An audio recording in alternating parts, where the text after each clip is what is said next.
Hey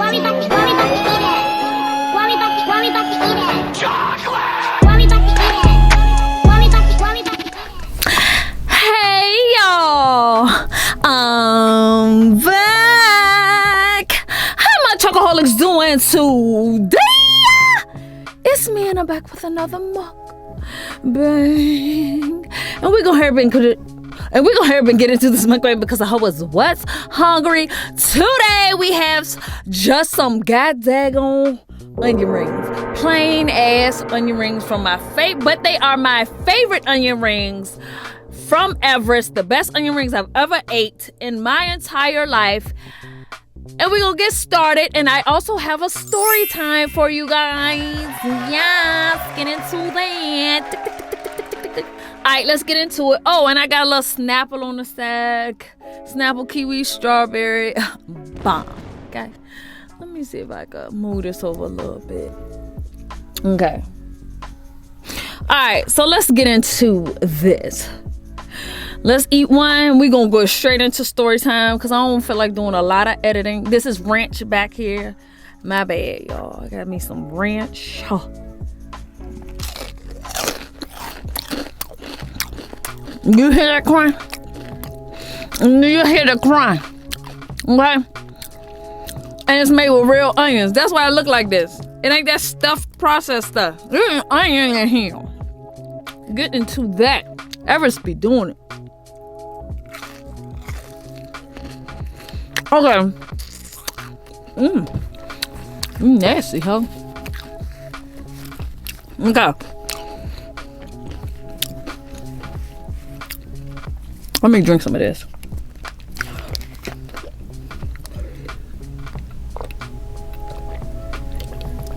Man, I love this. Alright, so let's get into the story time, okay? I've been asking for some topics.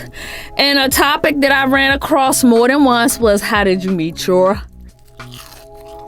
boo? My husband, my baby daddy, my soulmate, my better half, you know, all that other bullshit. Well, here's that story. So, it was 2010, and I was working at Live Nation, and they had just laid off my whole damn department, right? And I was like, damn, I need to find a job. But I was like, you know what? I got a lot of money saved up in the bank. I'm going to take like 2 weeks off, and I'm going to just go on some auditions because I live in LA, right? So I went on audition. I was looking, found an audition for BET's My Black is Beautiful. I don't know if y'all remember that show, but it was a show on BET a while ago. My Black is Beautiful. Went in for the audition, murdered it, and got the part. It was a makeover show, right? It was a makeover episode.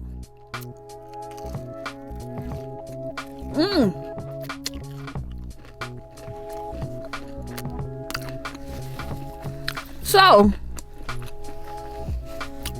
get the part, makeover episode. First day of the shoot, I'm supposed to meet the crew down at where I get my hair done, right? I'm like, cool, bam. And they like, okay, now make sure you don't look fly. You can't look fly. This is for the before the makeover. So you gotta look kind of ashy and hair little, you know, you can't come all done at. You can't be a bad, you know. And it's hard for a bad to come down to basic level. But I did it. Boy, if you don't get... Okay, I did it. So I'm just sitting there in the chair, looking real basic. Hair all not done, ashy lips. Then here comes the crew. And the first person who walks in was this fine 6'4" peanut butter complexion man with all this wild hair and this big puffy ponytail, and he had this little bounce with him when he walked, and he just came in and lit up that whole place, and his energy just filled up the place before he even said nothing. And when he spoke, He was just so nice and made me feel so comfortable. And, you know, we chatted it up the whole time. We're shooting and filming in between takes. We're laughing and joking. And they're like, okay, so this is over. Now we're about to meet you at your house. I'm like, all right, you know, I knew that was going to happen. We go to the crib. They come in. They start setting up shots. I'm filling out paperwork and stuff. And I'm just telling y'all, me and him had the best conversation. I mean, it was like we had known each other forever. And we're just talking and laughing. And, you know, like I said, if I think you cute, I'm going to shoot my shot. But at the time, I really couldn't. Because I had a boyfriend. Yup. I had a motherfucking boyfriend. I was in a long distance relationship. Right? Now, when I say long distance, I mean whole different coast. West Coast, East Coast thing.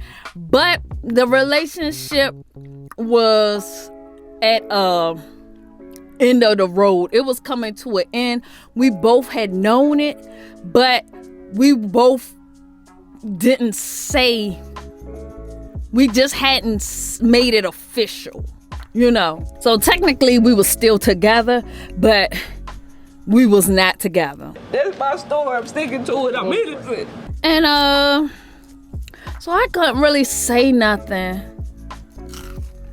to this fine man. Well, I could say something.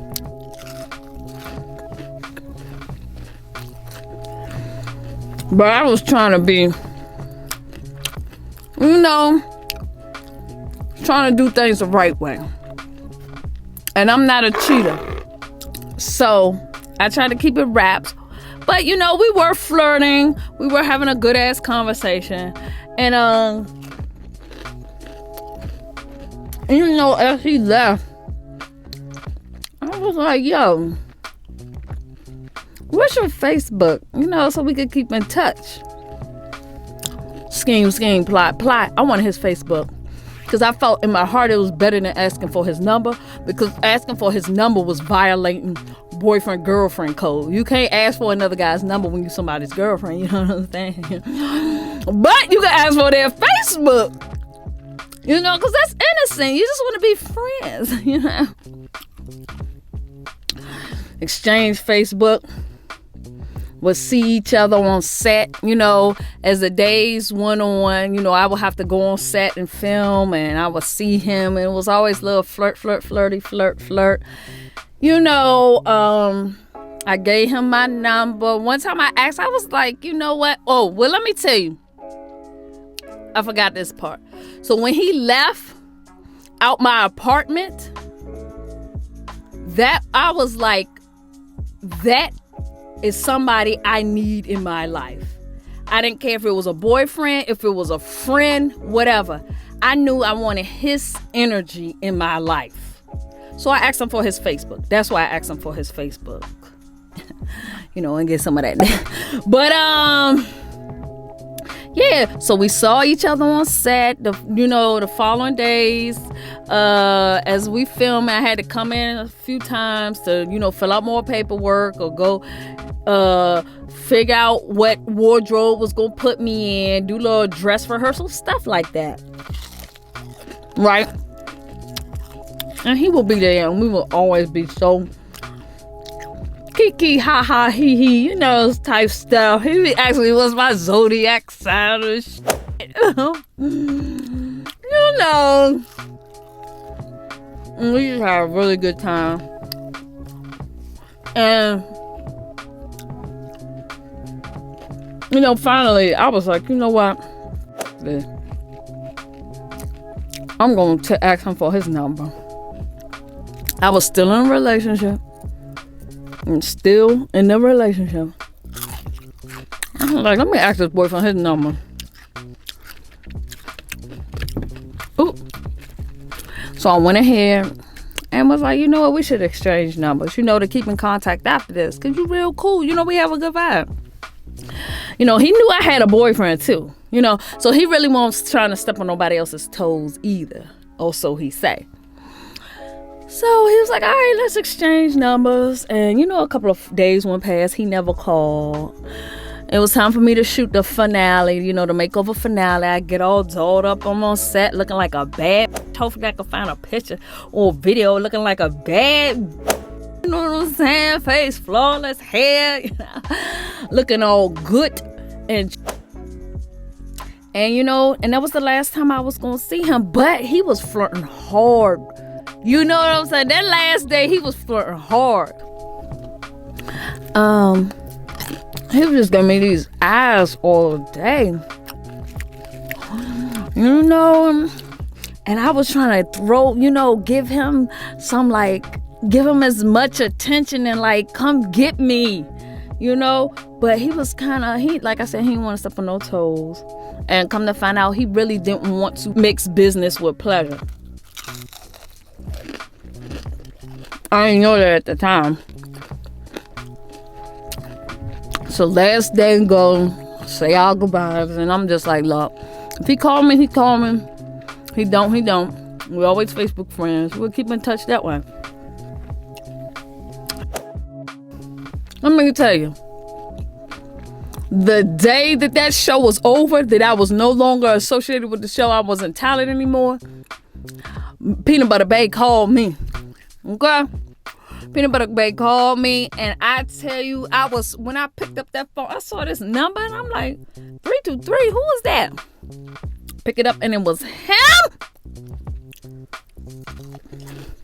I say I leapt for joy, and these lips quivered. I was ready. I didn't care about no boyfriend at the time. I was through with him. I was done. And Peanut Butter Bay asked me on a date for that weekend. Well, let me tell you, me and Peanut Butter Bay went on that date. I rode him like a goddamn cowgirl. It was a rap game. And the rest is history. We've been together, 11 years. 3 kids. House. Cat. The whole 9. That's my boo.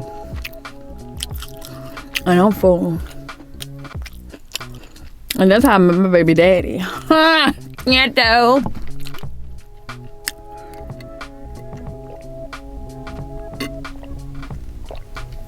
That's why I can't do Storytime mukbangs, because my story time be all over the place. I can write a story and read it, and you be like, damn.